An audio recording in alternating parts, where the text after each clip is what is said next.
Y'all bring me on here to be honest. I'm just happy he's black. I don't care who he is. I'm just happy he's black. I'm just happy he's a player. Rooting for everybody black. I'm just saying, I'm just happy as a player, as an ex-player, because there's not too many black coaches in the league. We dominate as players as a race.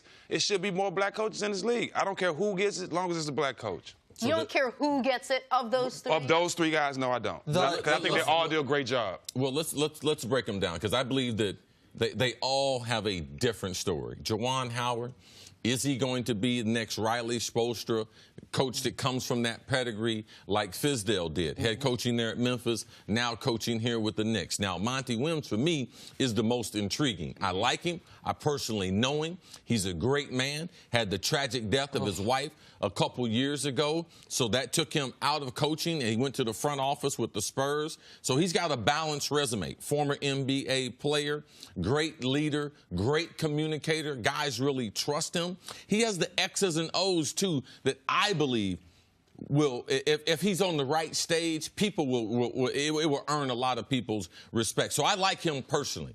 I'm more intrigued by him with LeBron than I am Ty Lue. Because I know Ty Lue, I know what that's going to look like, and I still have some little leadership questions as far as Ty Lue, and when it comes down to LeBron and some of these other decisions.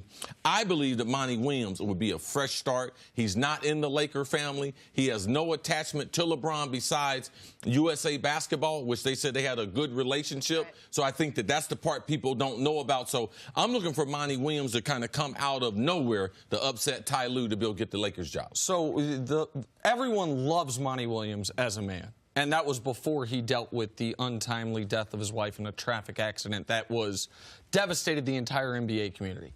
Everybody has enormous respect for who he is and what he's accomplished.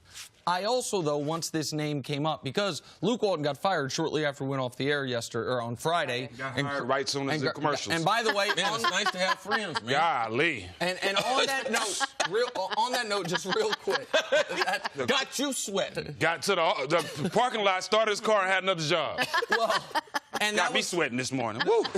That was something that obviously, by the way, I was very declarative. Luke Walton's going to get fired, and no one's going to hire him to be an NBA head coach, at least not instantly. I was wrong on that. Now, I didn't do the math on the Kings being the Kings and firing Dave Yeager and just wanting Luke Walton, but I was dead wrong, so I got to own that. I said his next job would be University of Arizona at best. Instead, he gets a very interesting Kings team, so credit to Luke Walton. I think before I give my thoughts on the coaches, because I think people are going to kill Stephen for what he said, but that is part of the reason. I know you don't care, but that is part of the reason you said it. Is because Luke Walton, a former player who happens to not be a black former player, can get fired after a lot of people think didn't do a great job and get rehired in 15 minutes. Not even. And you got Juwan Howard, who's been trying to get his first coaching gig, grinding in Miami for a half-decade. Jerry Stackhouse took a team to the D-League championship. Right. Had to go to college to get a head coaching job. And yes. So there is a real element of it, and the way I explain it to people the easiest is, would it not seem odd to you if, let's just say 30%, not 70%, 30% of NHL coaches, hockey coaches, were black? Wouldn't you be like, well, that's intriguing? Almost none of the players are black. Right. And so there is that element in the league that is overwhelmingly black. So many of the coaches are white. I think that creates some of the frustration from a lot of people, especially former players. Now, on these names, Juwan Howard is an unknown to everybody. It is exactly what Chris said. Has he taken the incubator of Miami and built and learned and is going to hit the ground running? What I was saying about Monty, and I'm hesitant here because I like him so much, Monty Williams was very heavily criticized for the offense he ran with Anthony Davis, for the way they utilized the teams that he had there, and the way a lot of people thought they underachieved. And that then brings you to Ty Lue. Well, the thing about Monty, now that you look back on it, the job he did looks a lot better. The 45 wins compared to what they've done since then? Absolutely. And Anthony Davis was not as developed. You know, so he was limited in what he could do. Not to interrupt you there. It's a fair point that if people thought, man, this should be a 50-win team except for coaching, and they move on from Monty Williams, and then since then they have one good season, the Boogie year, one disastrous season this year, maybe then people are saying, all right, they've played a number of years since then, I should say, but the last 2 years, people look back on it and say maybe he didn't do as bad of a job as it was made out to be. What do you think should be the most important factor when the Lakers are looking at a head coach? Is it developing the young guys? Is it a relationship with LeBron? Is it just let's get wins next year, get back to the playoffs? You got 3 guys with different resumes. What do you think the biggest factor is? Well, the one thing that none of us touched on that all 3 guys have is they all going to be respected.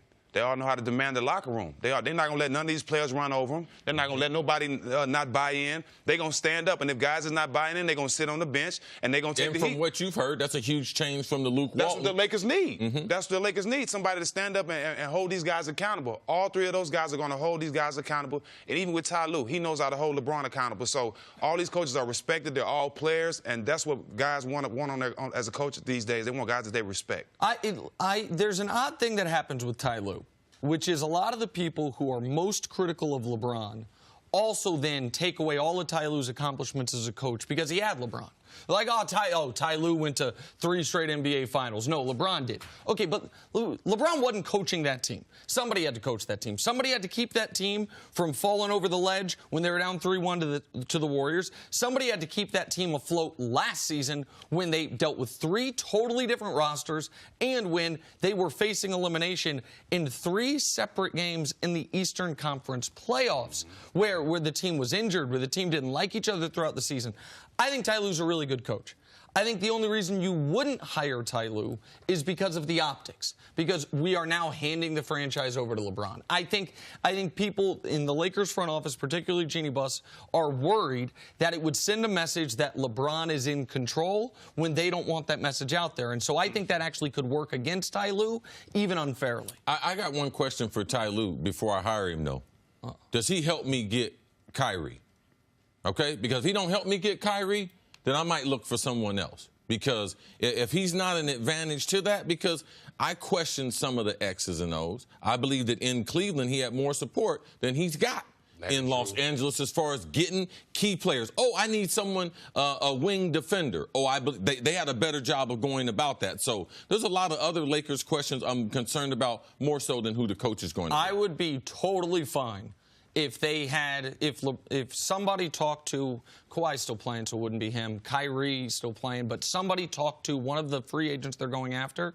If Kawhi said through a back channel, and he wouldn't, or Kyrie said, if you hire this coach, I will come here, then that's the coach they should hire. If there is a coach they could hire that will get them one of these guys, that is more important than anything else. So to Steve's point, not that Ty Lue would do that, but if Ty Lue would hurt your chance of getting Kyrie, I don't think he would, but if he would, you have to do that math as well. Yeah.